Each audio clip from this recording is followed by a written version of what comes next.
This is Got the Fix It Guy. Today we're dealing with a Wolf oven broiler that is not heating up, and it's almost always due to a faulty igniter. So we're going to be working on that. So I'm asking it right now to go to broil. And when I look in, I notice that it starts to glow, but it never really lights. And that just means the igniter is getting weak. So pretty common problem. So to fix it, we got it unplugged. We're going to take out the racks here just to give us a little bit more room to work. And in this Wolf model, the broiler is very easy to get to, very accessible. So it's just going to be right up here in the front on the right hand side, and it's only held in by 2 Phillips head screws, so pretty easy to get to. We're going to be splicing in a new igniter, so we don't have to really get to the back or remove any panels. We're just going to remove it, put it in. Here's the new part number. It's kind of a generic igniter that works for most all brands. And it doesn't have a modular connector. Again, it just uses wire nuts to splice in. So you can get this at Amazon or a lot of different part stores pretty cheap. So using our Phillips head screwdriver, we're going to zip out these 2 screws.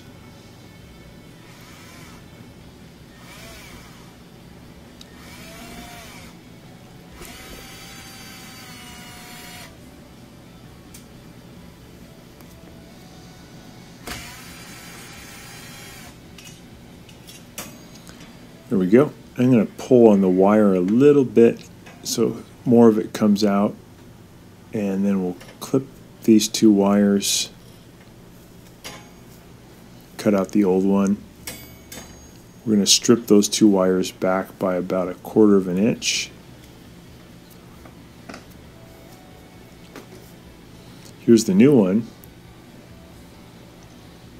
So the old igniter did have had a metal case on it to kind of protect it from the extreme heat during broil. So we're going to just slide off that old heat shield. We're going to put that on the new igniter. It just slides right on. I had to bend it a little bit to get it to be more of a snug fit.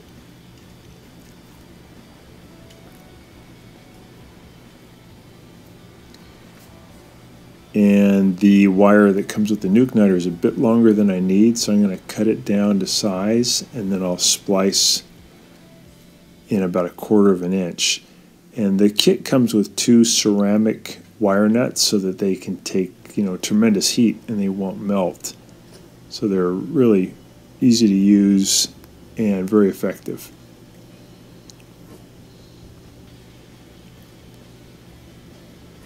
These igniters also work for the bake element if you ever have to change the bake igniter.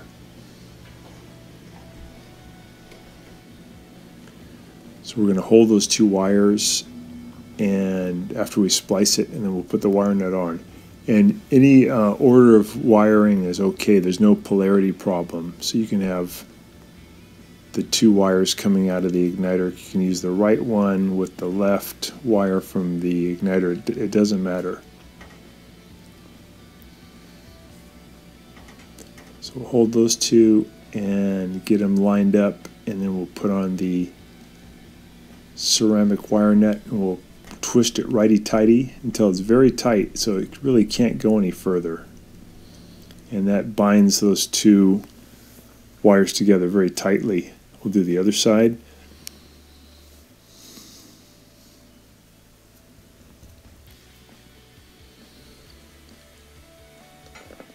And now we're all set.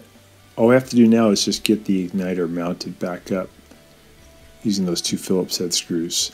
So I'm going to put the screw into the igniter first so I can kind of see what I'm doing.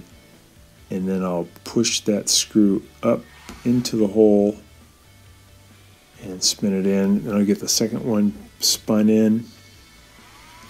And I'll push those wires back up into the firewall.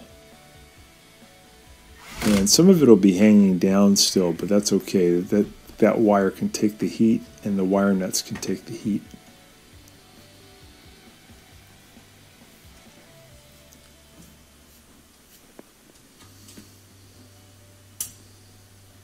There we go. And we'll turn it to broil. The igniter in the upper right hand corner here starts to glow, gets brighter and brighter until it's white hot, and then we get this big blue flame. So it's a nice flicking flame.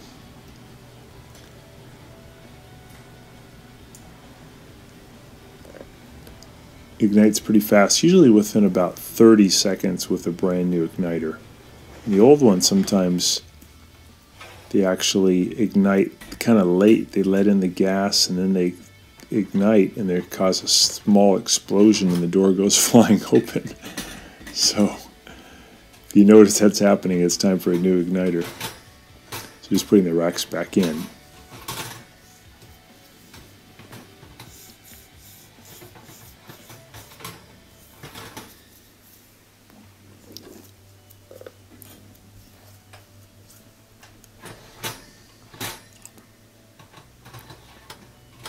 Got to line them up correctly so they fit in against the convection fan housing in the back.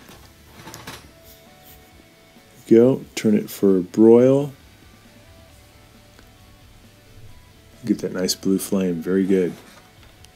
All right, so I hope that helps you, and hope you can be baking and boiling again soon. Thanks again for watching.